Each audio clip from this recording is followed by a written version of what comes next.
এই সবাই মিলে নিস, আমি 10 টাকা দিলাম। দিদিকে দিয়ে দাও, দিদিকে। ওই তাহলে দে, এই দে। দিদিকে দে। যা একজন নে, সবাই মিলে ভাগ করবি। ব্যাস,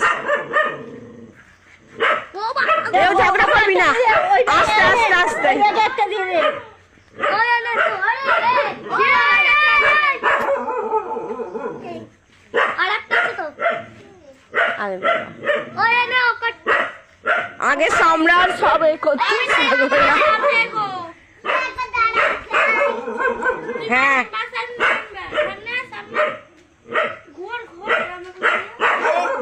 কত দূর গেছিস তোরা?